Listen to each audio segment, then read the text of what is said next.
Hello everyone. So welcome to this lecture, and in this lecture we'll solve the exercise number 1. Since in exercise number 1 here total 4 types of problems are there. So in this lecture we're going to cover type number 1. And here the problem is given. In type number 1 here we can say in the problem here we have 3 sections. This is section 1 and this is section 2 and here we have section 3. In section 1 they are saying here we have to evaluate the given problem, and in section 1 total 9 problems are there. In section 2 total 2 problems are there. In section 3 here we have total 4 problems. So now we'll start with the solution part over here, and in solution part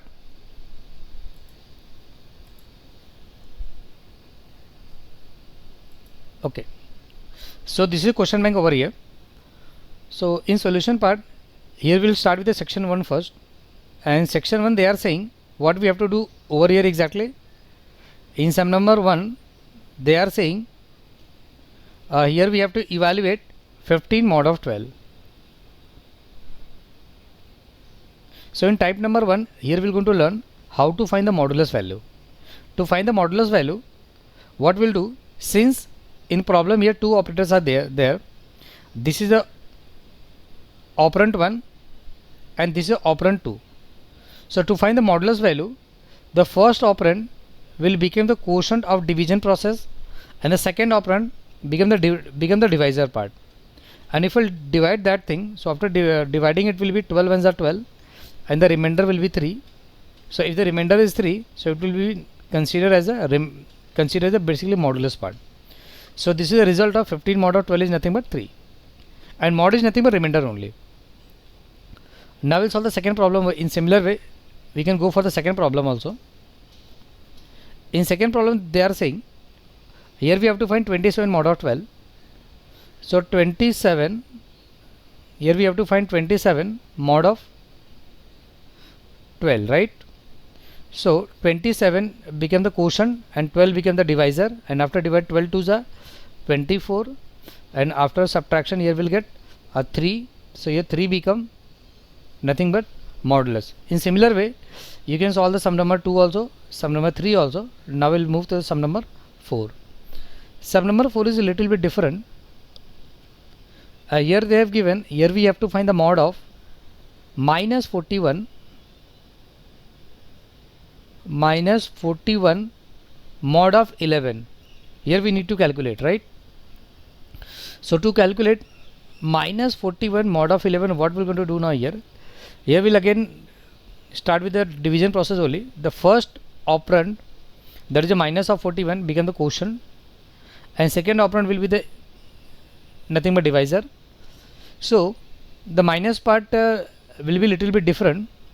Actually what happened, in case of positive, right, here we have the positive 15. So in case of positive division, what we are doing exactly over here, if I'll say divide 15 by 12, in that case here we take the multiple of 12 so that 12 should not exceed 15. So here we can say if I'll take the multiple of 12 for one time, so it will be 12. If I'll take the multiple of 12 two times, then it will become 24. So here we will not going to consider 24 because here 24 is greater than 15. So whenever we are taking the multiple of 12, so always we are considering after taking the multiple of 12, the multiple of 12 should not exceed 15, right? The similar case can be applied over here also. Here 27 is given. So in that case what we have to do, here we are taking the multiple of 12, and after taking the multiple of 12, again we have to remember one thing, the multiple of 12 should not exceed 27. So here if I'll consider 12 2s are, so it will become 24, but if I'll consider 12 3s are, so it will become 36. Here we cannot consider 36, here we need to consider 24 only, right? Why? Because if I'll consider 36, then 36 will going to exceed 27. So we are considering 24 only, and then we'll do the subtraction process, and after subtraction whatever result come, that we're going to write over here, right? But in case of minus sign, this rule will not going to work. So what we'll do over here now, in case of minus, the rule is completely reverse. Here we'll take the multiple of 11, and after taking the multiple of 11, the multiple of 11 should exceed 41. What I said? Multiple of 11 should exceed 41. It means that if I'll take 11 multiplied by 3, so it become 33. If I'll take 11 multiplied by 4, so it will become 44, right?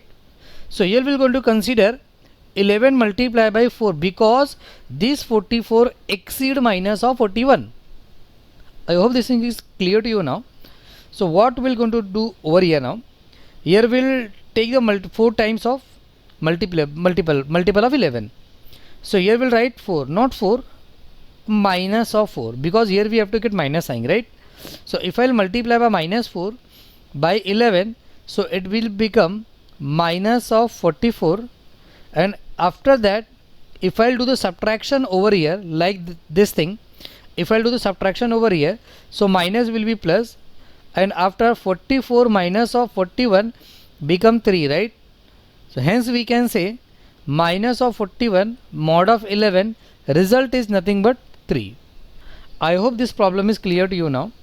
In similar way, what we can do, we can solve the one more problem like sum number 6, right? So now I am considering sum number 6 here, because again here minus part is there. In sum number 6 they are saying here we have to find minus 13 mod of 5. Minus 13 mod of 5, and that we have to evaluate. So what we're going to do now, the first operand will become a quotient, and second operand will become a divisor. And again I think rule is very clear, if minus part is there, then we have to take the multiple of 5, so that the multiple of 5 should exceed 13, right? So here we can say if I'll take 5 2s, 5 2s become 10, but 5 3s it become what? 50. So I'll going to consider only 5 3s 15 only, not 5 2s 10, because if I'll take 5 2s 10, then 10 will not going to exceed 13. So I am considering only 5 3s 15. So here minus 3 will come, because here we have to get the minus sign. So minus 3 into 5 become minus of 15, and after that we'll do this subtraction process. So minus will be replaced by plus, and after subtraction here we'll get plus of 2. So the minus 13 mod of 5 become 2, and this is our answer. I hope this part is very clear to you now. What we have done over here, we have solved the problem number 1, problem number 2, sum number 3, sum number 4 is also solved, sum number 5 you can solve from yourself, sum number 6 minus 13. Now see the sum number 7. Sum number 7 is little bit different. So not little bit different, only the way of writing is different over here.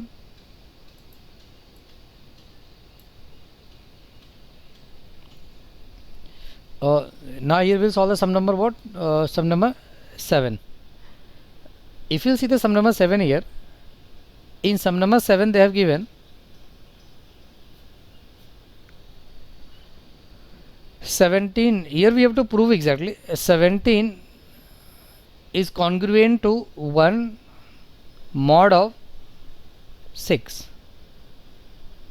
Here they are saying, here we have to prove 17 congruent minus 1.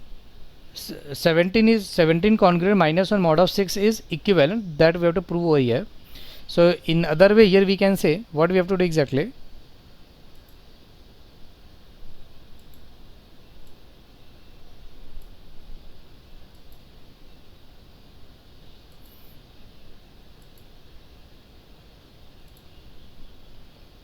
Yeah, here we have to prove 17 is congruent to minus 1 mod of 6. In other way, here we can write, here we have to prove 17 mod of 6 is equal to minus 1 mod of 6. That we have to prove. So first here we'll start from the left hand side. In left hand side they are saying, here we have to find 17 mod of 6, and 17 mod of 6 is nothing but 6 2s are 12, so either the result will be 5.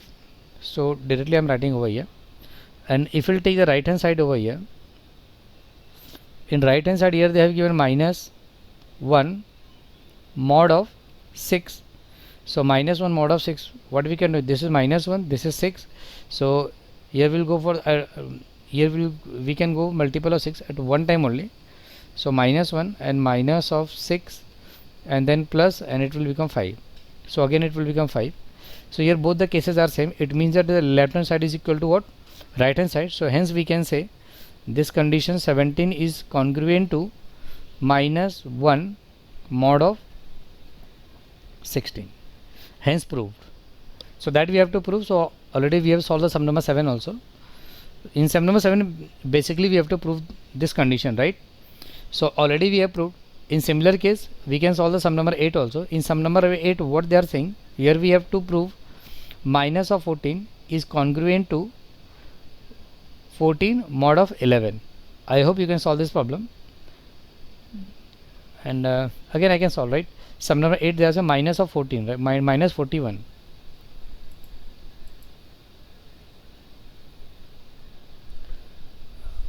Minus 41 and 14 mod 11.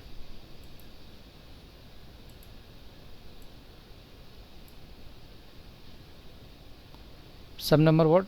7. Minus 41 is congruent to 14 mod 11.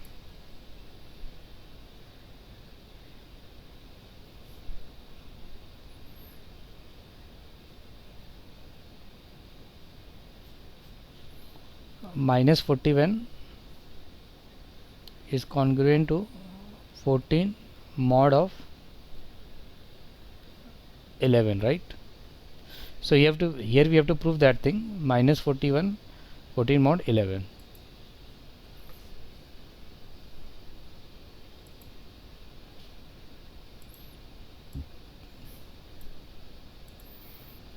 So first of all, so it can be written in other way also, that is minus 41 mod of 11 is congruent to or equal to, we can write over here, of 14 mod of 11. That we have to prove.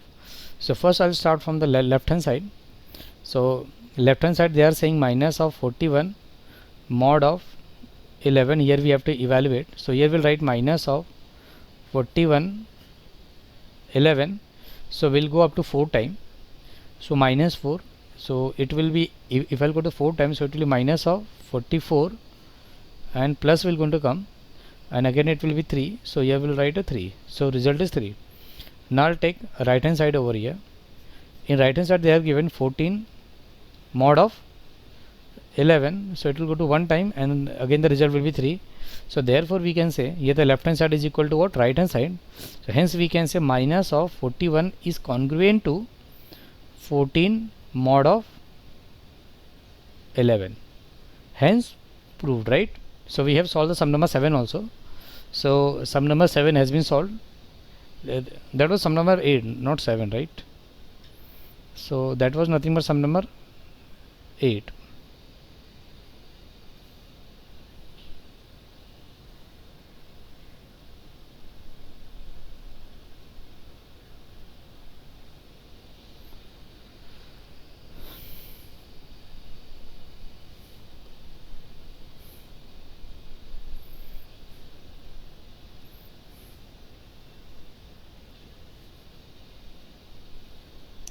So here we have to solve the sum number 8 also.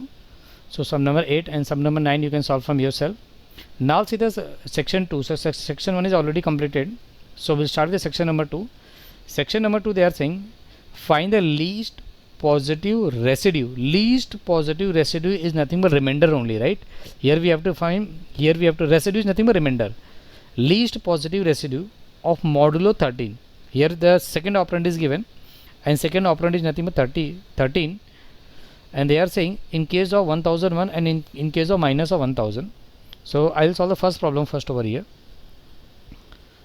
So here we'll start the first problem. Our first problem they are saying what we have to do over here now.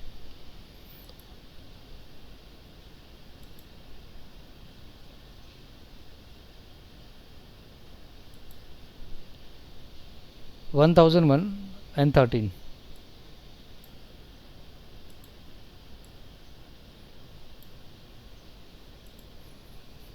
So here we are starting with the section number 2. So I'll write the title section number 2. In section number 2 they are saying here we have to find the least positive residue, and 1001 is given, right? And they have given the mod of 13 is given, right? In problem they have given a mod of 13. Yeah, here they have given a mod of 13.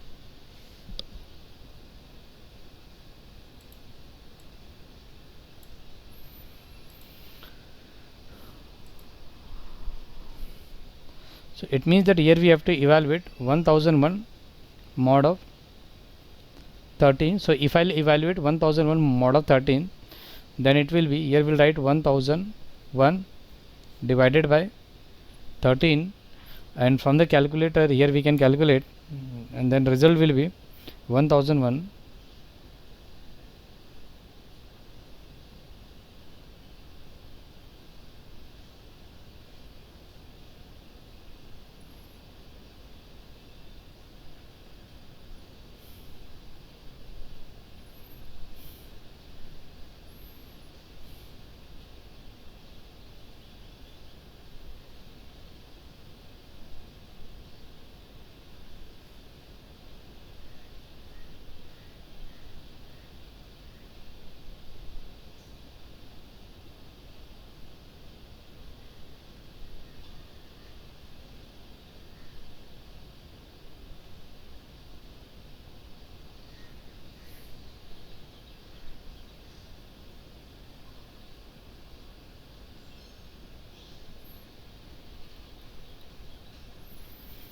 So it will go to the 77 time, and after 77 time the result will be 1001 only, and after subtraction here will get remainder 0.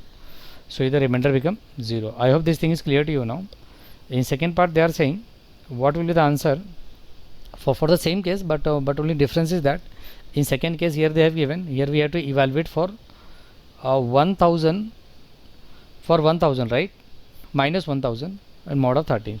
So here we'll take minus of 1000,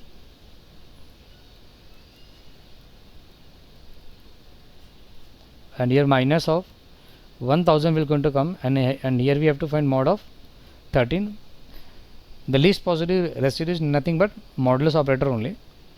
So what we're going to do here, we'll write minus of 1000 and 13. Again it will go to the 77 time, and if I'll go to 77 time the result will be 1001, and again here minus will become, because here minus sign will be there, and after that result will be 1. So we'll write over here 1. So I hope this thing is the section number 2 is very much similar to like a section number 1 only. So hence here we have evaluated section 1 and section 2, and similar case is also there with the section 3.